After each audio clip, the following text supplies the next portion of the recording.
as a leader, I've had to go to police officers. Yeah. I've had to have parents involved. Yeah. I've actually stood on witness stands and had to testify. I've seen verdicts change because of my testimony. I mean, it's intense being a leader in today's culture. Yeah.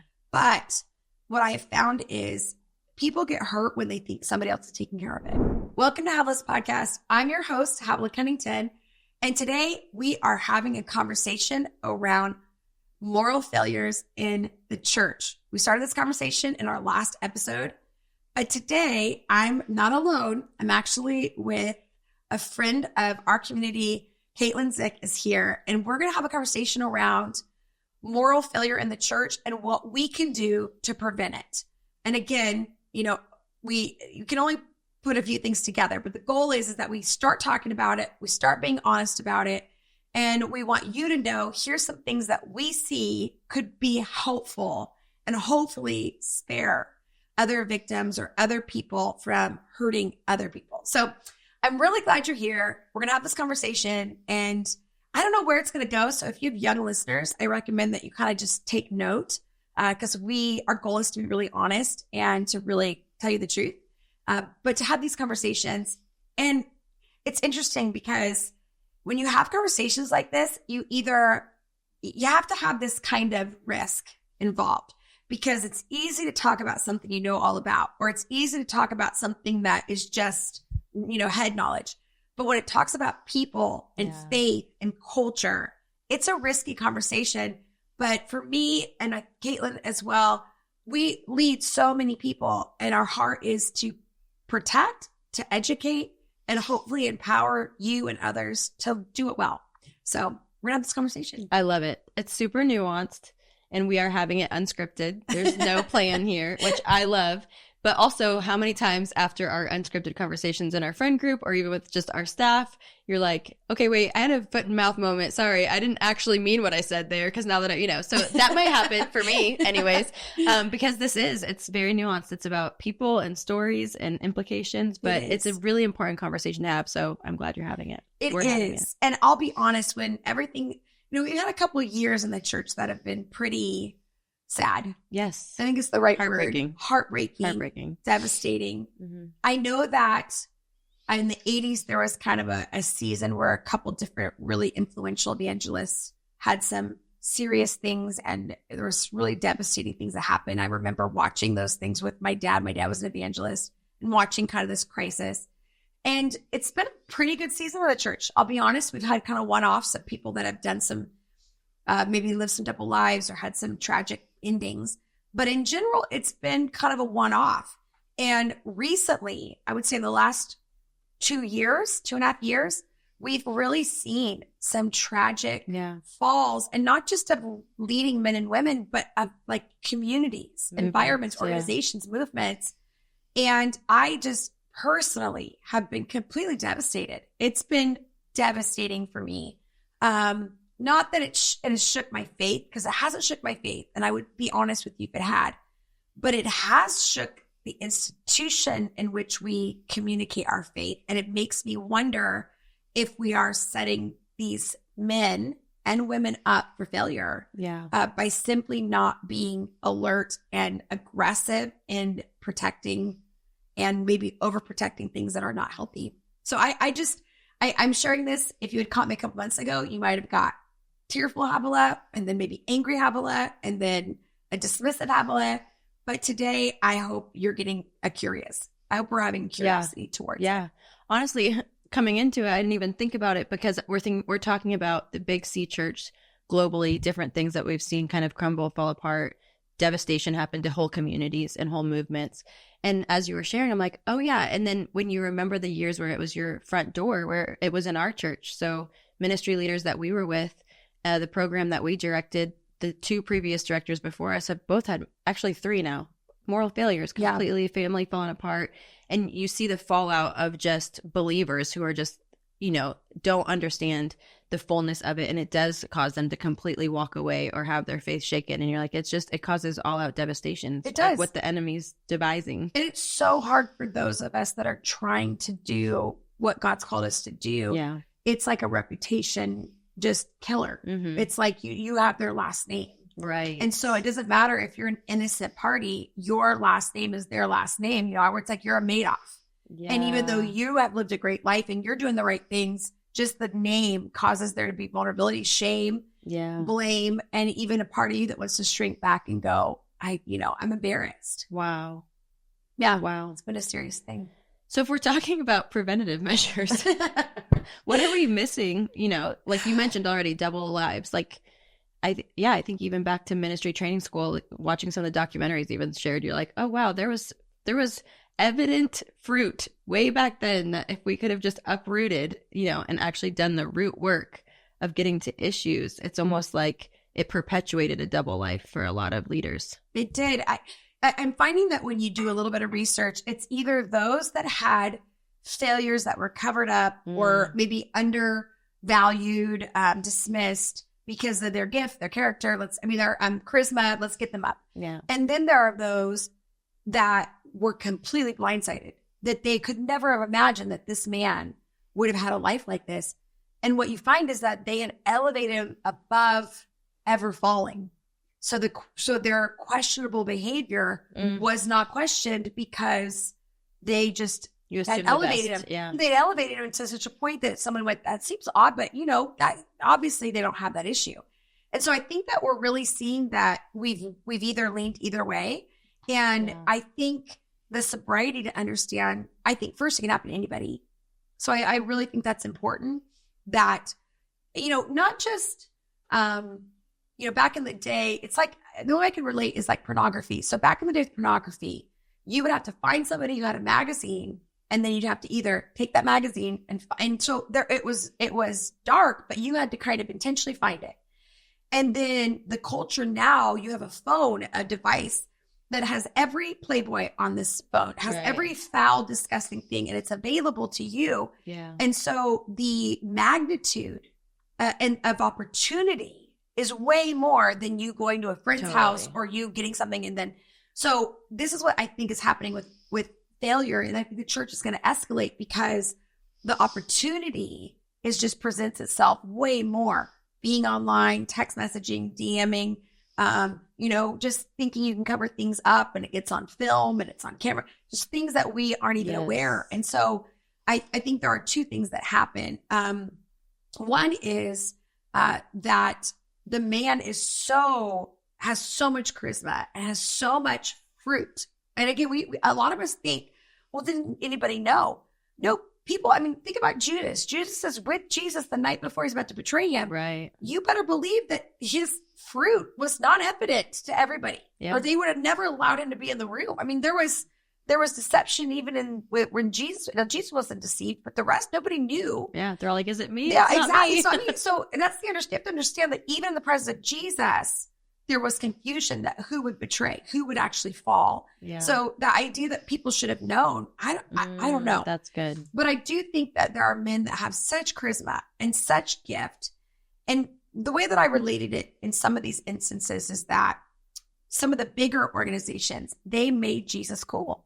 And I think in a culture where we were really wanting our faith to be more, to get to the world, to reach Hollywood, to reach these places, it was set up for, okay, they're making Jesus cool. So we'll just ignore some of the evident weaknesses, values, culture that's being created because, well, the benefit outweighs maybe the vulnerability. Oh, wow. And what we did is, and really, and I think we're all guilty, we used that person. We used them. Wow. So we could have said that didn't work, or we could have said, hey, that's weird. But I think in general, we were more prone to use them to help us, to better us, to move us forward, right? Wow. But then you also have the others that we just assumed they were above it. And I think that that's probably more vulnerable. I think it's easy for us to judge somebody that seems confusing, but the others of how could they? And I think about the different leaders like Ravi Zacharias, who had this exemplary, he was just this poster child for being an educated, empowering, intellectual man.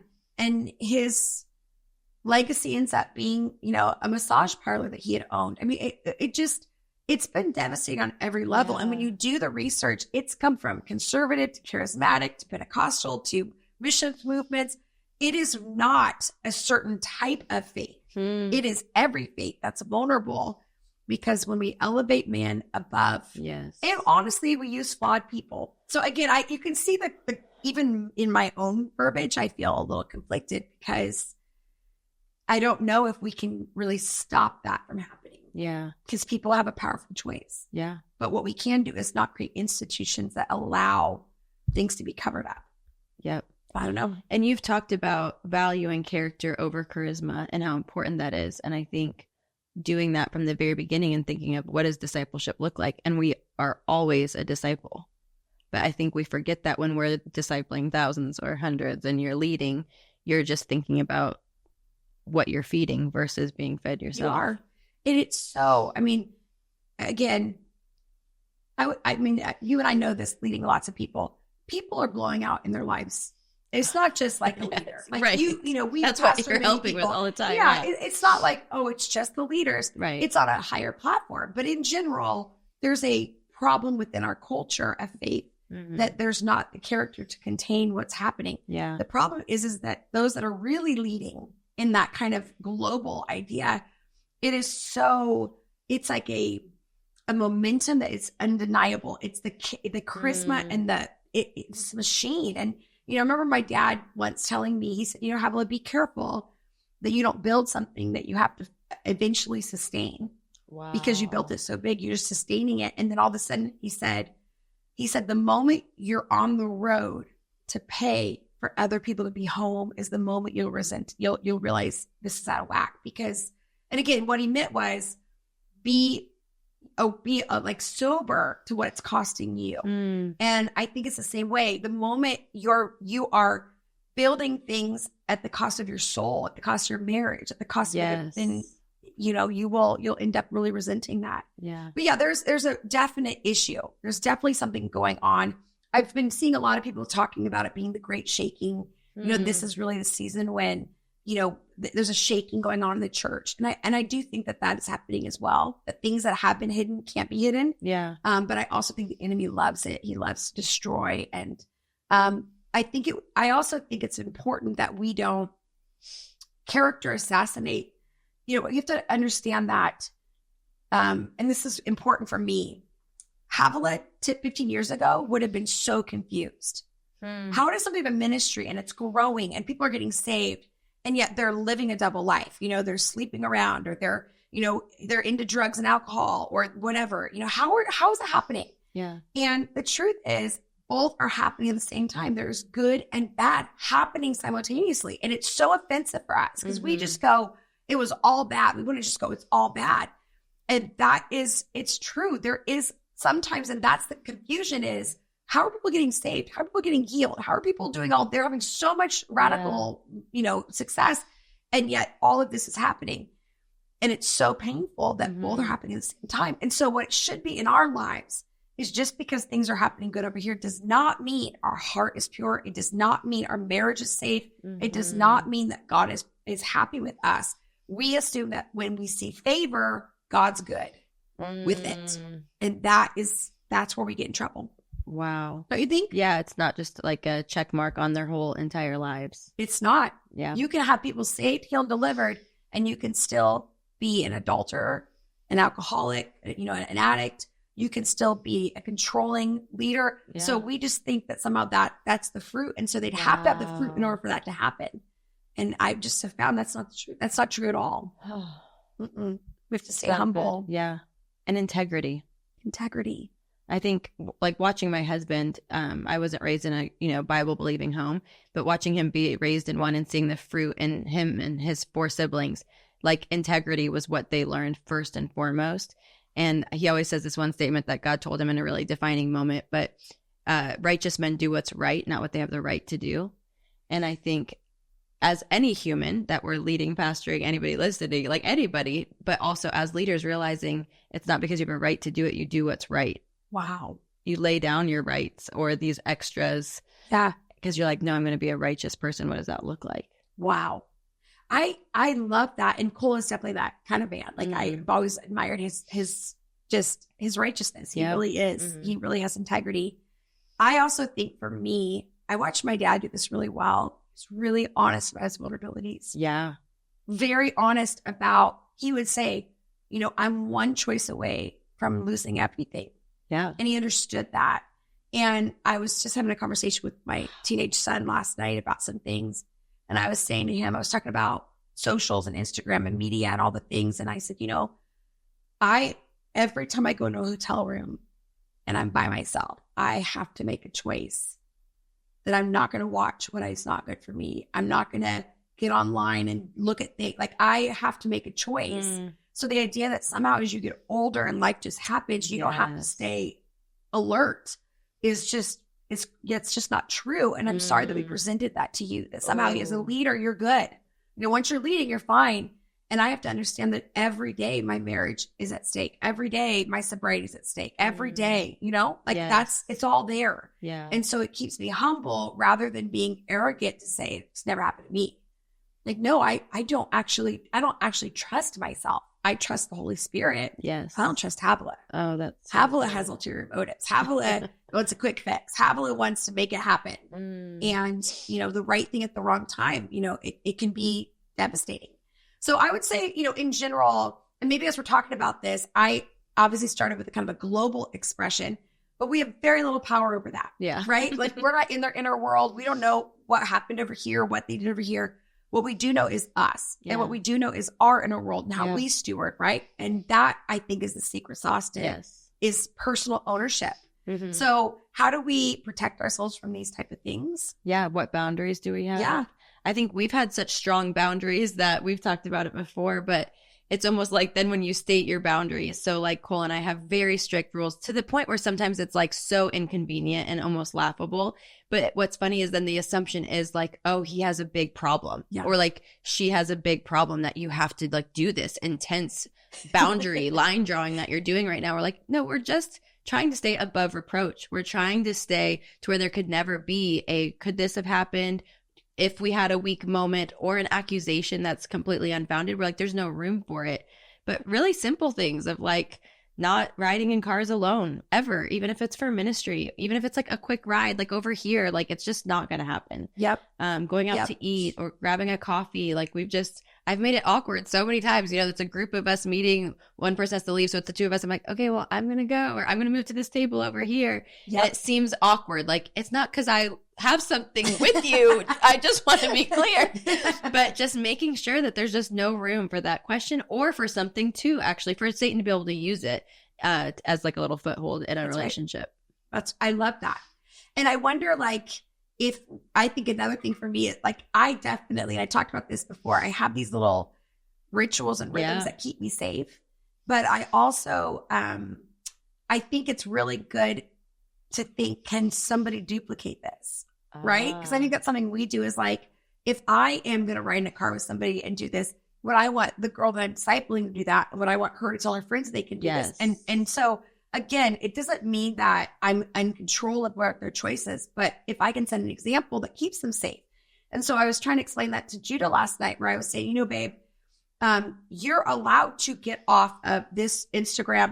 He's on a family account, but you're allowed to get off this or that, or even not even be reachable with your friends for a season. You're allowed to do that. And he's like, well, what if they have to reach me? And I go, you are in control of your life. The world doesn't get to dictate what you are in control of how you're doing. And you have to know, can I handle this? Is this good for me? Is this not good for me? It's being alert. And then I think another thing is we also have to be aware that if something doesn't feel right, watching somebody else, like, when do we actually say, this isn't right? Yeah. That's super important. It's really important. And it's a tricky thing. I've been involved in both worlds. Like, do we actually speak up, and how do we speak up? And when do we say something? That's a great question, Havilah. Well, I mean, I think it's about the worlds that we live in. So like our inner circle. So if I see somebody at my church that's doing something, and I'm not necessarily their pastor in the sense that I'm in their life, then I might not say anything because I go, that's not my world. If I'm a pastor and it's a child, well then, yeah, I mean, I'm a mandatory reporter. I have to say yes, something. 100%. If I see a friend, right, who's in the inner world, then I'm going to go call them up and text them and say, hey, this seems kind of odd. I think the issue is that a lot of us don't want to look judgmental. Yeah. Right? We don't want to look judgmental. We don't want to look like we're assuming. And so I always like that thing of, hey, can you help me understand? That's such. Hey, I'm confused about this. Hey, I don't know. Can you give me, I think asking questions. And when I look back at some of these stories that happened, who was asking questions? Who was allowed to ask questions? Mm-hmm. And yeah, go from there. Again, I'm saying it casually. Caitlin, I feel this sobriety because I know people's lives have been devastated by what's happened. Mm-hmm. So I wouldn't want to do a podcast of just like, here's what I would do, because it's like they're in grief, they're in loss. It's tragic. Mm-hmm. But I do want to say what was done was wrong. What was allowed was wrong. If you didn't see it and didn't catch it, it's not your fault. Mm-hmm. That wasn't your fault. Is it going to happen again? Yes. We will tragically see it again. Who are you powerful over? Yourself. Yeah. And I think it's very important. And then I would say, how do we, if somebody sees something, because you're a pastor, so if somebody came to you and said, this seems odd, how do you go about it? What do you say? I think you always listen. Like, you have to listen and hear it out. So if they're talking about a third party, they're not talking to you about your action, but about another. You have to listen, hear it out, validate, show them that you care, and then check it out and say, I'm going to do my due diligence to have a follow-up conversation if they feel, obviously, if it's a relationship where you should send them, Matthew, to that person themselves. Like, hey, you go to them first, see how that works out. But if it's not, if it's like they're looking at leadership and they're asking a question, I'm going to hear them out, due diligence. But I think what you said, we're afraid of being like, looking like we're judging and assuming the worst. We are. But then what's happening is we're also then, like you said, putting somebody on a pedestal and assuming the best and not asking the questions. So I think, honestly, I'm like, we need to put it in the show notes, the questions and the way you opened it up, because those are the questions we should be asking. Hey, this is a little confusing. This is odd. Can you help me understand? Those are so de-escalating to just say, hey, and you're going to see then, and honestly, your discernment will probably turn on. You're going to see based on the reaction of if there's something more there. Yep. Like, oh, okay, I struck a chord. I need to keep asking. That's or, right. Oh, wow, this was nothing. But thank you for giving me the relationship and permission to have these types of conversations. We want to make sure everybody's safe. That's right. I want to make sure I'm good leader, friend, peer to you to be able to ask these questions. And I want to make sure that, you can ask me the same when you see something that looks off. That's right. And then a lot of people say like, well, we don't want everybody suspicious. Yes. And so one thing I've learned in leadership is if somebody comes to me and says, this thing happened, and I'll say, did they say it to you or did you hear it from somebody else? Ooh. Right? Because that's very important. Because I think that's how things get out, right? Well, so-and-so said it. Are you comfortable with me reaching out to them and asking them? Are you comfortable both of you coming together? Oh, yes, they'll come with, okay, yeah, let's meet and have that conversation. Yeah. And then it's, if this is really serious, are you comfortable? So you start to escalate it in a way that causes there to be a soberness to what they're saying, because you don't want people's character to be in question. Or, if someone goes, they're just they were inappropriate with so-and-so, and people go, oh, that's interesting. No, like that's their character that's actually being assaulted and questioned too. So my responsibility is not just to go, that's too bad. Are you okay? But my responsibility is to also say, I don't know if that's true. I'm not the person to know, but I do know that if you're saying this, that holds power. And I want to make sure that we actually, and I've seen a lot of people recant. Yes. Because it's just gossip, or it's just a thought, or it's just a reflection.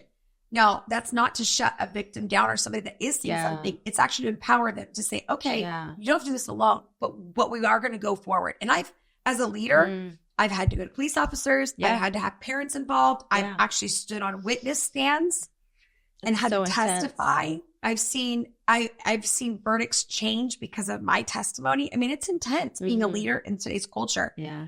But what I have found is people get hurt when they think somebody else is taking care of it. Yeah. And that's what I'll never forget the one time somebody opened up to me. And we went to a leader and we said, this is going on. And he said, I'll reach out to the pastor. And he reached out to the pastor. The pastor said, oh, yeah, it's being taken care of.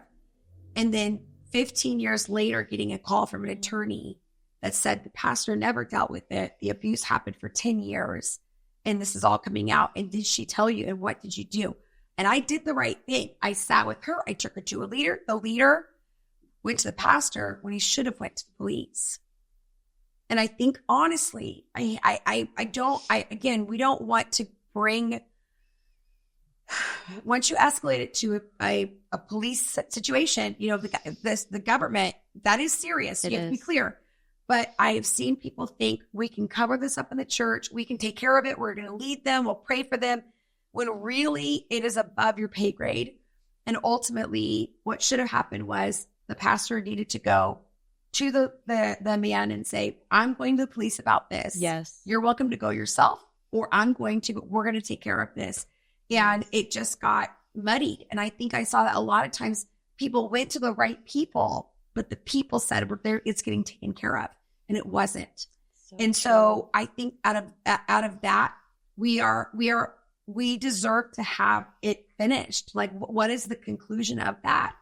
And unfortunately, we get shut down a lot. Yeah, because of that.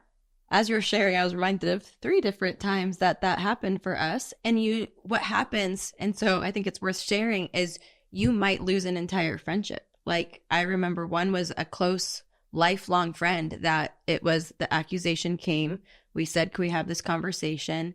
No, this is not true. Okay, then could we just get you both in the same room, have the conversation? And that's finally when the truth came out, because they're like, yeah, I can't be face to face with the person and not confess. And it was all fallout, and it was police involvement. It's, you know, people being kicked out of certain situations. Absolutely. It's so intense. It is. I remember going for a board member's daughter. You're just like, I'm the only one. Why am I the one doing this?